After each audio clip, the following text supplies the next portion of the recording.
EA Interviews, episode 160. Inspiration, transformation, success stories, and the imperfect action round. 7 days a week. Join Mario Ficini for today's Expert Authority Effect interview. Ladies and gentlemen, I am excited to share with you today.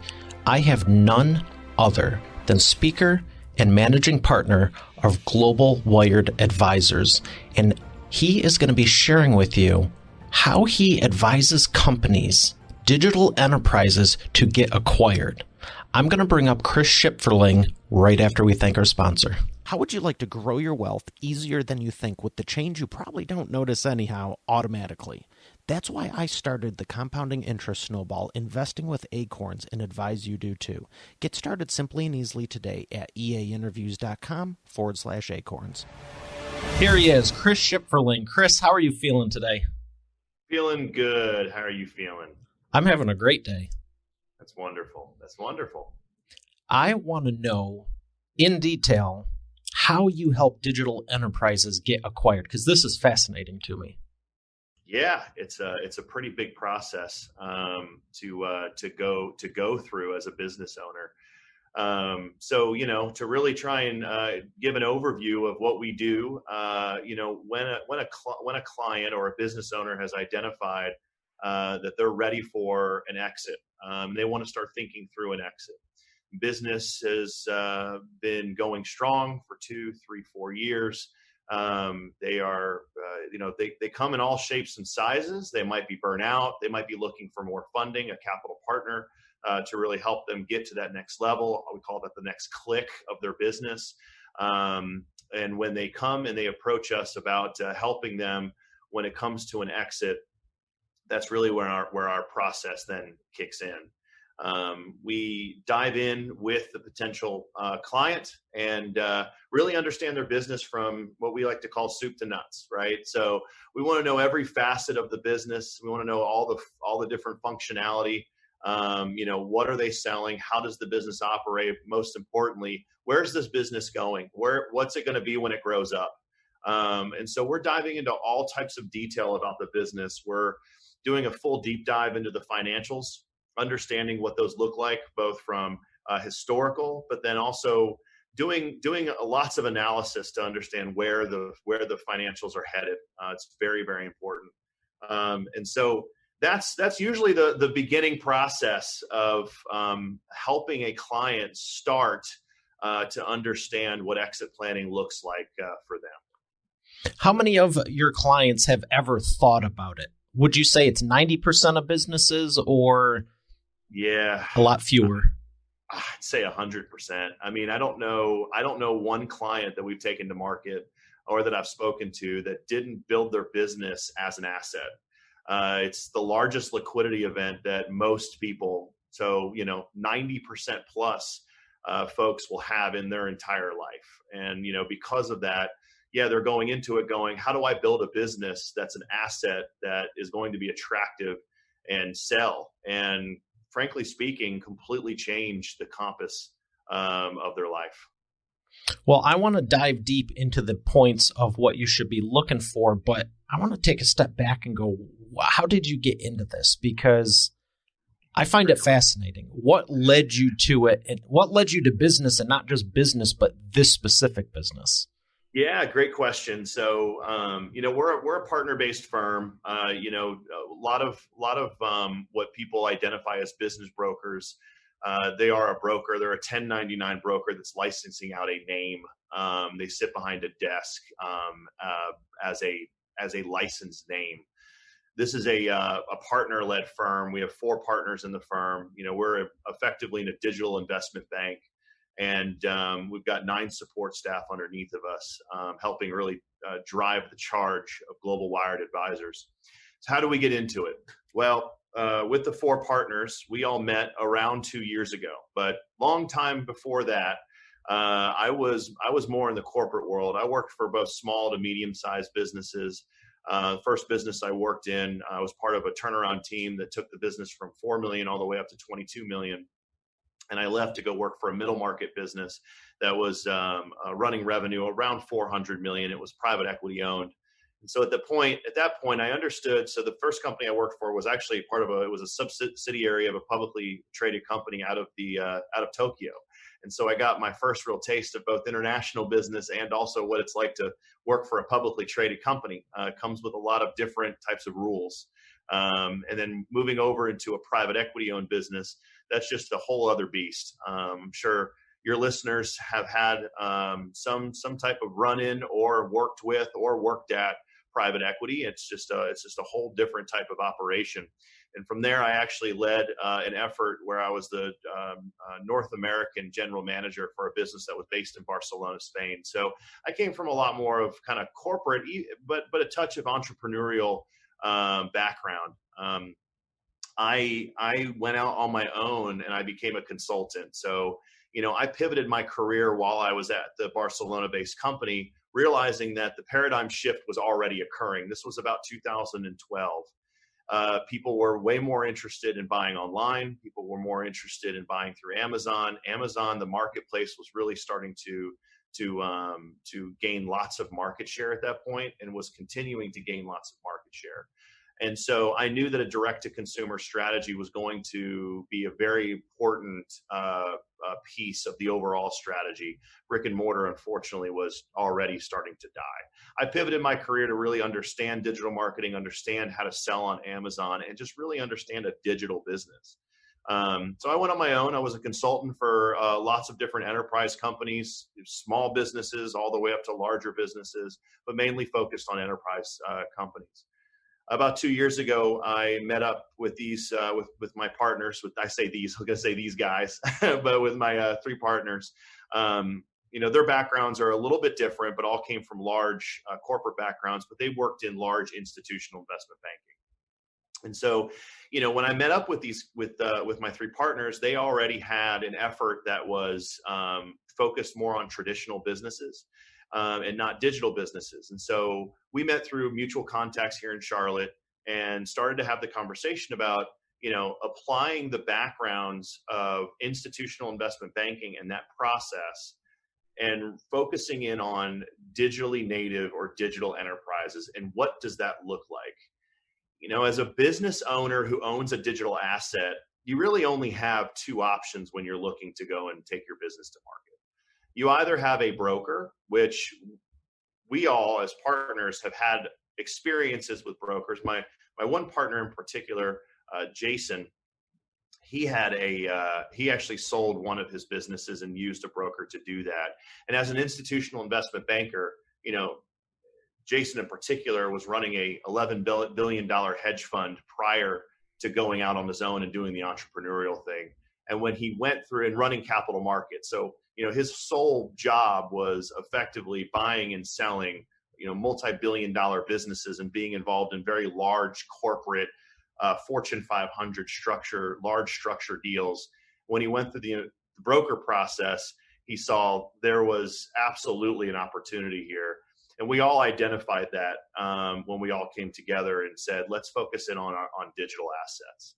Let's take a digital business owner through an investment banking process, because that's going to help yield a lot more value out of your transaction than the current broker process. So the other option, real quick, and then I will get off this topic, but the other option you have is a middle market investment bank. And those are typically, middle market investment banks are looking at enterprises that usually at the minimum have about $10 million in EBITDA. And so if you're a business owner that's got a very successful business and you're in what's called the lower middle market, you really don't necessarily have a choice. And so we started this firm on the basis that we just want to give you a better option. So it sounds to me like you all have impressive backgrounds with large companies, and even the middle market you're saying is 8 figures and above, correct? Yeah, middle market typically, middle market investment banks are trading usually around kind of at the minimum around 75 to 90 million and working your way up to about $1 billion, $1.5 billion. Goldman Sachs actually just started an effort where they went downstream from what's called institutional or enterprise investment banking down to the middle market. And their focus is mainly on, to your point, 8-figure businesses. And it sounds like, I think it's hilarious because so many people think like there's no money in the world to do anything if you have an idea, and you're talking about 75 to 100 million as the middle. And so I guess it would be the small businesses that are only at 7 and low 8 figures. They have huge opportunities, it sounds like, and you can help them.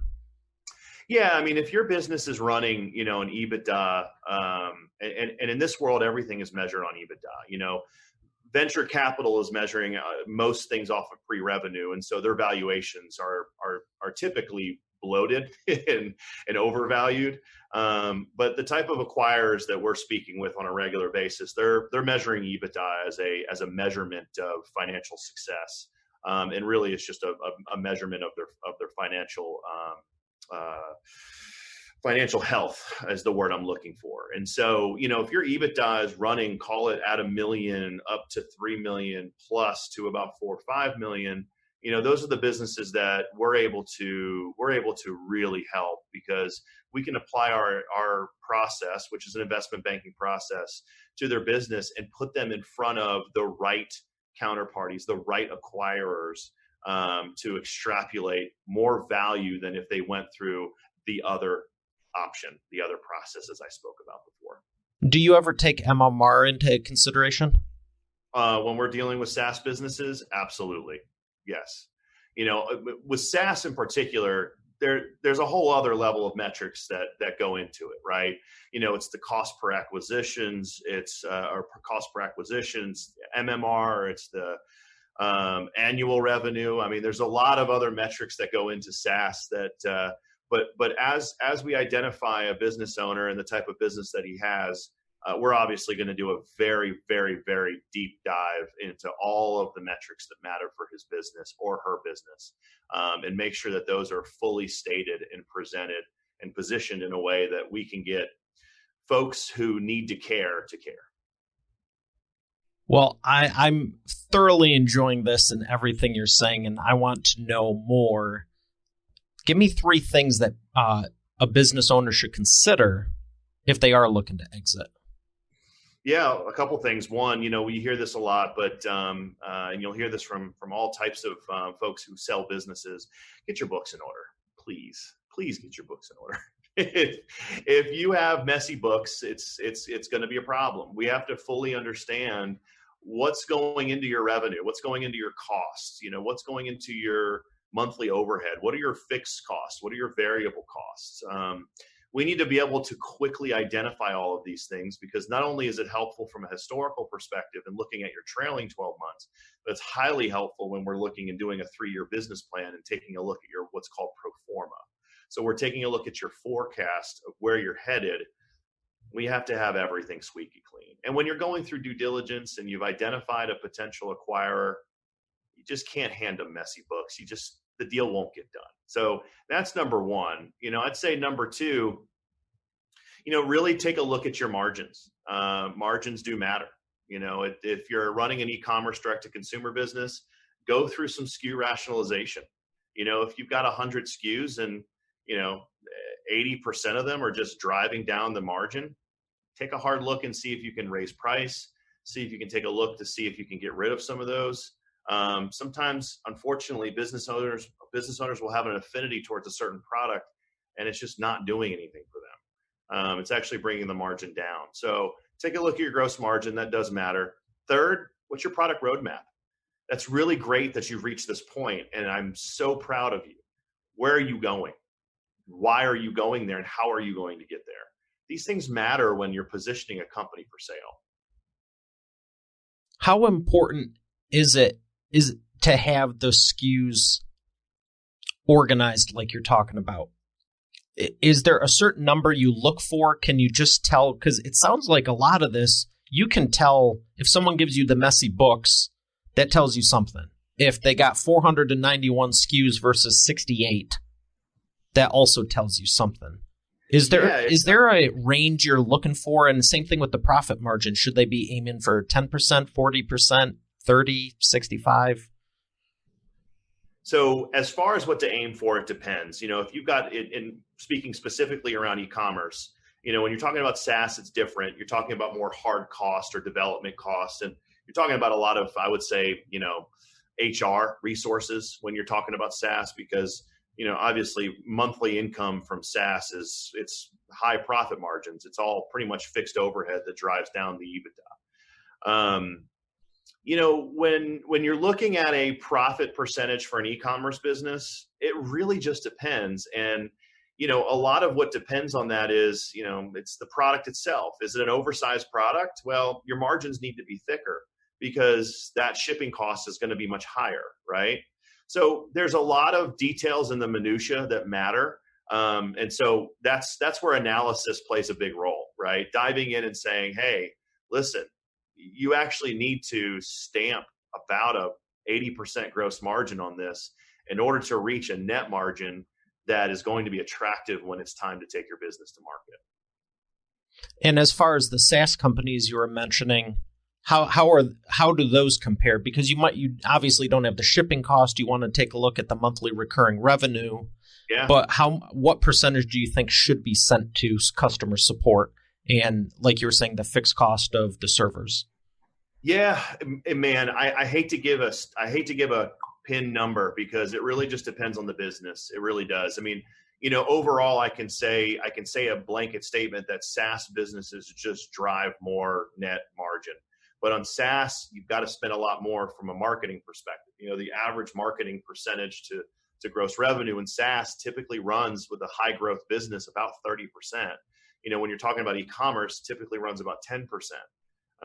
It also depends on the phase that you're in. If you've acquired lots of customers and those customers are acquiring more customers, then over time, right, you don't need nearly as much for marketing. So, it could be a different number. But I will say this overall, SaaS brings SaaS businesses, SaaS-based companies bring more multiple to the table typically when it comes to a transaction. See, and this is why this is fascinating to me, and I love discussing it, because software is a solution. You said it earlier. You're straight up. The profit is much greater, but you're dealing with the support, and now you're saying you need close to 30% for marketing, whereas other types it's only 10%. But right. Maybe you don't have that margin. So it really depends. It sounds like. It does. It really does depend. I mean, we worked with all type of e-com. We worked with all type of SaaS. Most recently we worked with a SaaS business that only was running 4% overall for their gross revenue in marketing. As you can imagine, it was a very attractive target. We had a lot of interest in that business because, potential counterparties, and ultimately the acquirer identified that all I need to do is raise the 4% to 6% to 7% to 8%. Now all of a sudden I've got lots of low-hanging fruit in front of me just by increasing the marketing percentage to gross revenue. Just increasing that number is going to help me acquire a lot more customers, and I've got low-hanging fruit. So a lot of it is very much it's very much client or business dependent. So I just got to ask, because one of the main things I help people with my coaching is redoing people's messages for the client acquisition through marketing. And I just got to ask about that 4%. They had their marketing buttoned up, didn't they? They weren't just throwing mud against the wall hoping it would stick, right? No. Really? They just had a great product. They had a great product that had a lot of stickiness to it, honestly. Okay. It was in an interesting vertical. So it had a SaaS component and also had a consumer product component. The consumer product that was driving the SaaS, but the consumer product itself was just in a very interesting industry. No, it was not buttoned up. In fact, it was very, very immature. They weren't spending a lot of money. That's inspiring. Yeah, they were. A great offer trumps everything. But a lot of businesses that you were talking about, the low-hanging fruit, they're kicking the marketing with a stick in most cases because they don't really know the messaging or who they're trying to attract. But once they do, you'd be out of your mind not to crank it up from 4 to 6 to 8 to 10 to 12%. That's right. And I think, this business in particular, any business that's like that, once they get acquired by a sophisticated capital partner, that entity is now going to go through the phase of, okay, let's really figure out and button up what our marketing looks like by increasing the amount of dollars that we spend, and also looking at all the different avenues we can now take in terms of different marketing options. So yeah, you're right. It's one would think they had the solution, right? But they did not. They were able to acquire customers. Their SEO was on point. I mean, it was actually fantastic. So I will absolutely give them that. They were ranking in their vertical, they were ranking number 2 on Google for pretty much the highest search volume keyword for that vertical. So they did a really good job with that. See, this is the fun of business. If I were to say what's a better solution, having a company that's fully buttoned up and turnkey to acquire, or a diamond in the rough like this that still has a lot of potential and is doing well. We talk to business owners about that all the time. I just got off the phone right before I was talking. I'm on with you now with a company, and they were saying, hey, they're running sizable revenue, and they said it's only on Amazon, very little through their own website, and they were asking my opinion on going into retail. They had an opportunity to get into pretty much, I'd say, half of the Walmart doors from a distribution perspective. And they were asking my opinion on, hey, what should we actually do here? And my advice to them was, sometimes it's a little bit, pardon my word here, sexier to not actually have gone through the exercise yet and leave that as a kind of a carrot on the stick. So in some cases, don't. But the proof of, yes, I can do this. Here's how. Here's the POs. Here's the interest from retail store X, Y, and Z. And it brings a little bit more attractiveness to the deal.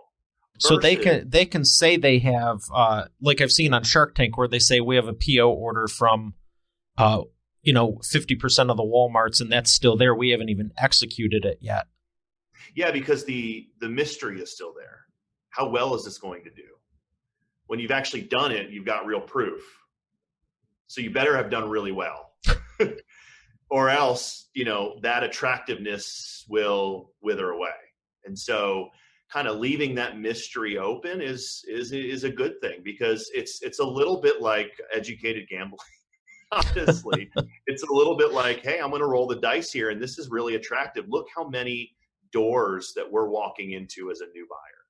Now, I would say that, proof is already there, meaning that, they're already just absolutely, running lots and lots of revenue through their current channels. So more than likely, the folks who are buying these businesses, they're not gamblers, right? I mean, they're sophisticated folks who do a lot of homework. So they're going to look at it and go, we're not rolling dice here. There's a real educated reason why we know this is probably going to do well in those stores, but you still leave that mystery. And so there's that art that you bring to the deal when you've got the science of all of the facts and figures and finances. Yeah, I don't really picture them going, I'll take $57 million on 19. Yeah, no, they're not playing Keno with businesses, that's for sure. Well, you were sharing a lot of expert authority insights, and I do appreciate you for that. I want to ask, who's your biggest success story? I don't know if you can name them or not. Doesn't matter, but just the overall, here's where they were. And yeah, no, one comes to mind. I mean, we had a business that we sold last year that was the business owner was a former CEO of large Chinese manufacturer. He was a former VP of sales for a very large company here in the United States, was president of another large company here, and it was within a certain vertical, a certain industry. And so he had all the domain knowledge in the world, and he finally said, I'm going to be an entrepreneur. I'm going to do it on my own. And he did it on his own. He created a direct-to-consumer brand within this one industry, and it became successful very, very quickly. He memorialized about just close to $1 million in EBITDA.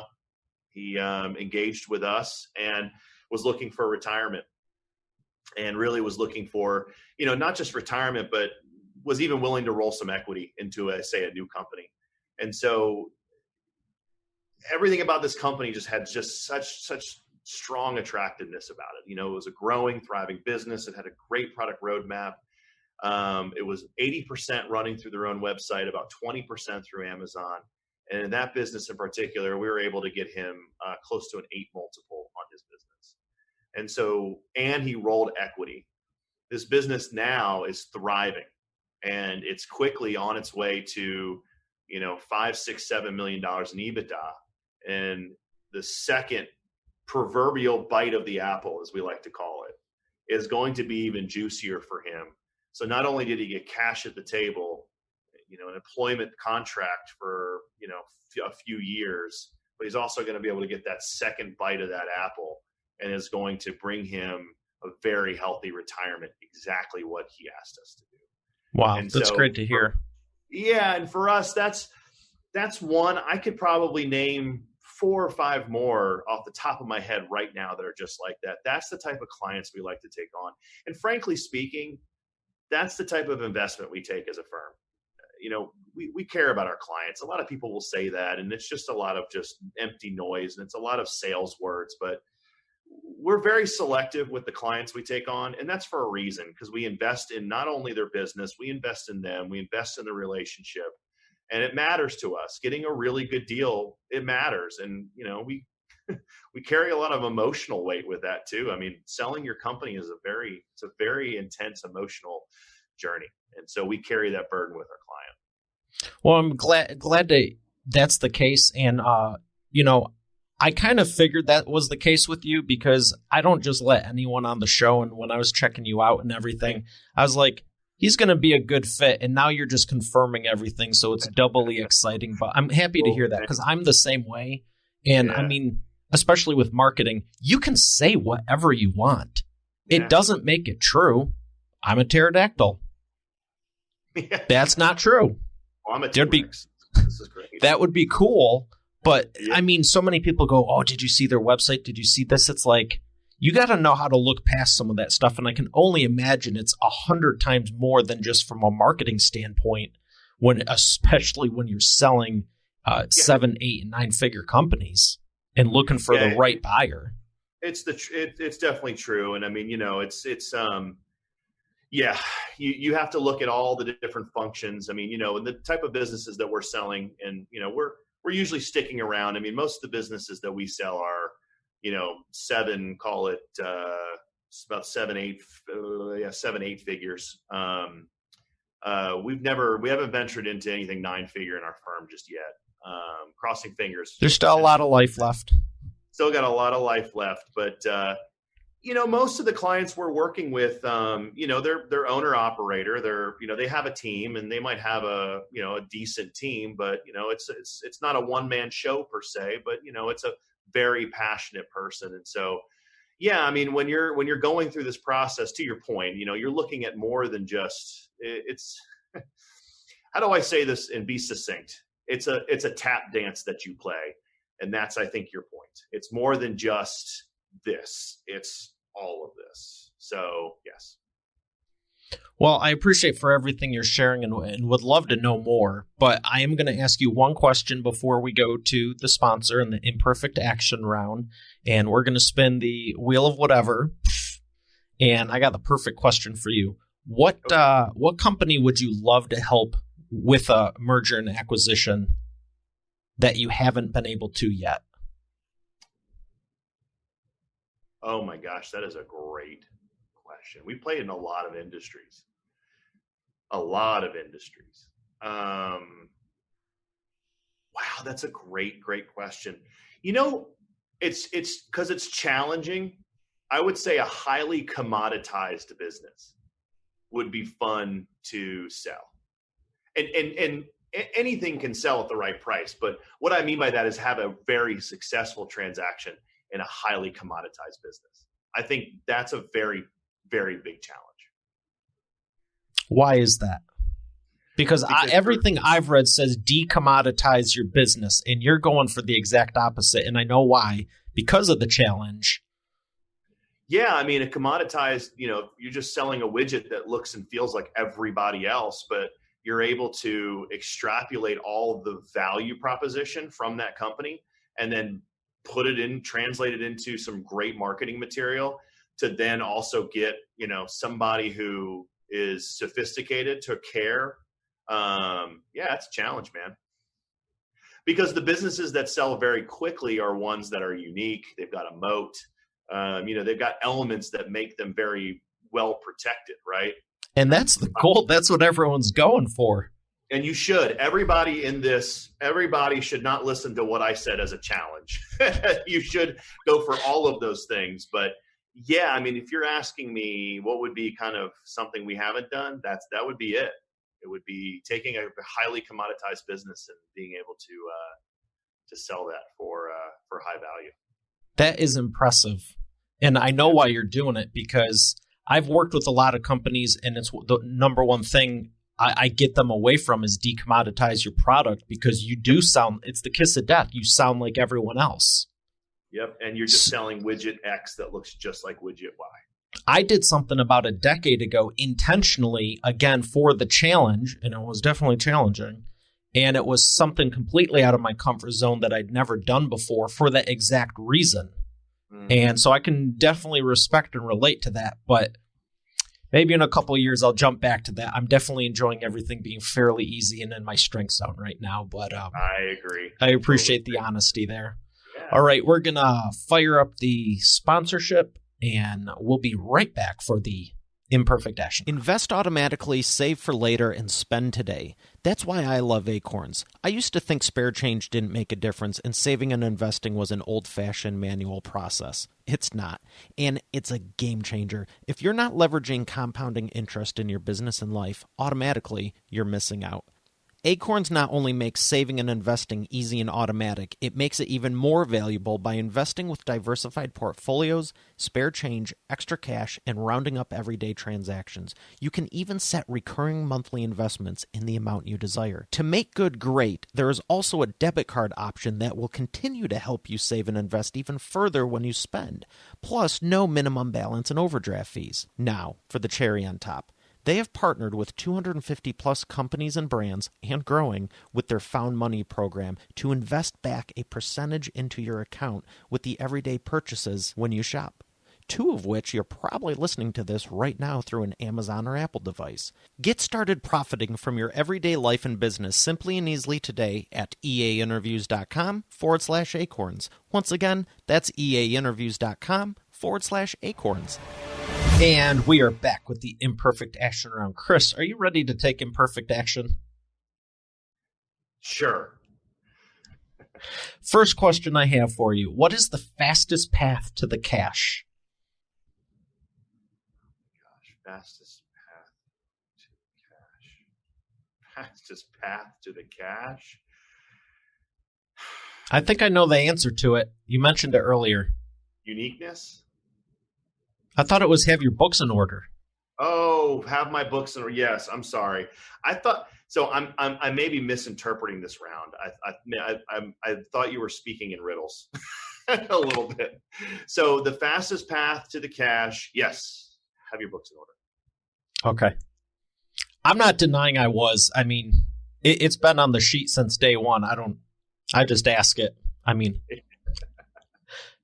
You know, you got me rethinking, like, should I word that different? Because there's been a few times where people are like, can you repeat that? I'm like, what's the easiest way to make the most money the fastest?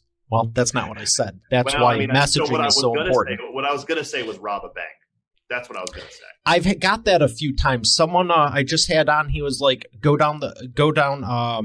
he was from Vietnam. He goes, go down Hanoi Avenue, take a left go to the central. I'm like, okay, cool. Well, I got some ideas for that. I've been watching some movies, so we're good. Yeah, you had that mapped out pretty well. That's interesting. Is this where we're going to wingsuit into the top or go through the sewer system? But that's a whole other discussion.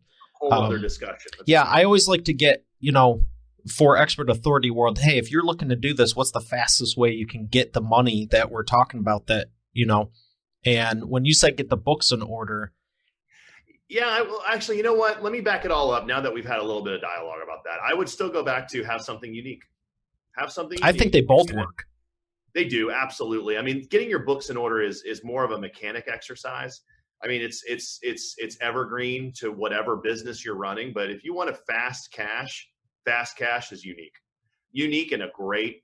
Just I come from the product world, right? So I come from consumer products, both consumable and durable, and mainly in durables. We used to say all the time, product is king.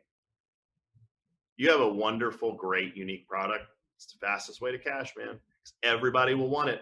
And then marketing plays a huge role in that too. So you got to make sure that you tell everybody why you're unique. Yeah, I'm going to add in another one too and say care. There's so many companies that have a great whatever, and they're just like, oh. And I think this is the fun part of all this. We just cranked off like 5, 6, 7 different things. It's like, is there really any one secret? No, there is no formula. You have to have it all buttoned up. Otherwise, people are going to see it. I mean, more than ever. I agree. Number 2, what is the biggest problem you see your prospects making and the fastest way they can fix it? That's where I would go to books. Okay. Yeah, I would say not having good, clean books. And I mean, there are so many bookkeeper services, and anybody who's listening who wants to reach out to me, we have a whole list of resources, and we've got some great CPA firms, bookkeepers, e-commerce focused CPAs and bookkeepers. So, I mean, we got all the resources, and that's the biggest problem and the easiest thing to fix. I would agree. Yeah. There's so many entrepreneurs, I feel they're good at what they do. They're in their zone of genius, and 9 times out of 10, it's not accounting. Oh, God, no. Yeah. we see that all the time. All right. Here, you're going to love this one. And it's my favorite question. It's why I put it in there. What is the best way to maximize customer lifetime value? I mean, 1, stay in touch. Please stay in touch. Don't be annoying, but stay in touch. Create a, the buzzword is lifestyle brand, but just create a brand people really care about. But if you are going to create a brand people care about, make sure you've got product that people can use over and over and over and over and over and over again. Period. End of story. Excellent. Yeah, I like what you're saying there, because I think I love marketing. I love helping companies with it, but I think there's so many people that are so focused on saying the right things and looking a certain way, they just aren't. Instead of looking a certain way, they need to be a certain way. And when you are, like you're talking about, we actually care for our clients. You don't really need to market when you're getting 3, 4, 5 deep referrals every few months. That's correct. That's right. Oh, should we run an ad on that? No, just be an actual good person. Shocking. Yeah, I know. That's true. All right. What is a great business book you could recommend? Or a couple. Man. I'm sure you've got a dozen, but 3, 4, 5. I'm reading a great book right now, and I'm about halfway finished. And it's one of those books that as you're reading and you're retaining, you have to go back and almost kind of not reread, but just refresh a little bit as you get more of the larger picture, if that makes sense. It's called The Non-Obvious Megatrends, and how to spot trend, basically how to spot trend. And so it walks you through, I forgot the author's name off the top of my head, but this author in particular, he always publishes every year what the trends are going to be for that year. So he's, call it not even self-imposed, but, a futurist. And so he used to work at Ogilvy. And so he comes from a very heavy, strong marketing background. And he always measures himself against what he's outlined as the trend for that given year. He caught things pretty early, like subscription services and how they're going to play out in business, as an example. And so this book in particular, he wrote this book to help you in your own business spot the trend within your industry, in the particular market that you're working in, and then really just be good at spotting trends. But it goes into some very pragmatic detail. on it's sequential. Step 1 is this, step 2 is this, step 3. So far, I'm absolutely loving it. I have not heard of that one yet, and I appreciate the recommendation because it sounds fascinating. Yeah, it's great. I like paperback, but I bought this one on my Kindle, and it's actually been good because they link to a lot of talks that he does that this particular author did. He's a wonderful speaker, just an absolutely brilliant speaker, and so I get to read, and then they put the link in there. I get to hit the link. I get to watch his talk. It's very, very cool. It's a great thing to do. I've done it in my books and advise my author clients on it as well because I personally love paperbacks myself. But when you can add the resources and the links, or it's like, hey, let's do like in my video marketing for business owners. Hey, think of the first 10 or 20 videos you'd want to shoot that are answering questions. Like people get you. Hey, how important is it the book's in a deal? Yeah, that's right. And you can work on it right then and there. Yeah. In videos, you can't do videos on paper. I'm still looking for a way to do that. I think that would be huge because I love It'll video. It'll come one day. They'll make a hybrid. Maybe that's a trend I'm spotting right now. There'll be a hybrid paperback book that has hyperlinks, and so you're molding the digital with the paper world. So that would be wild. That would someone would want to acquire that for sure. I'm sure Amazon has already bought the tech. Well, I appreciate the recommendation. And where would you like people to go to find out more about you? Yes. So you can go to Google and type in Global Wired Advisors. That's probably the easiest thing to do. Or you can type in globalwiredadvisors.com in your browser. For the 10% of your users that are using Bing, they can do the same thing. And for the 5% of users using Yahoo, they can also do the same thing. My email address is CS, so it's my initials at globalwiredadvisors.com. We have a valuation tool on our website. We're actually going to be going through a pretty big refresh in the next couple of months, and we're refreshing the valuation tool itself. But nonetheless, it's a great tool that your listeners can go to. And we also have a consultation form if you would like to have a complimentary consultation with us where we dive in and we do a much deeper analysis into your business. A lot of brokers and a lot of folks in this space offer a valuation, but it's really anemic. We do a very detailed, thorough analysis of your business, and then we'll tell you when you're ready for market. And a lot of that comes from what I talked about in the very beginning. It's our backgrounds. Being from the investment banking and corporate world, we can't help but be very thorough, research-driven, and analytical versus just bunch of salesman crappy tactics. We don't like that. Well, I can tell you're speaking from the heart, and it's so obvious to see when it's true and also when it's not, because like I was saying with the marketing side and messaging, you can say whatever you want. And I've even said similar stuff, when people ask me about podcasting or my book or launching a book, there's a difference from writing it and having a cover versus here's a 30 to 45 day marketing game plan because that's your background. That's right. You can't fake it if you don't know it. I mean, you can say whatever you want, but it's like, hey, what do you do here? When did you learn this? You can't fake it. I mean, when I run the business development for the firm, I run the marketing for our firm. I also run the data analytics when we're taking a client through our marketing material process, or what's called a CIM or an OM. We have lots of acronyms, by the way, here at our firm. That's also an unfortunate part of our backgrounds.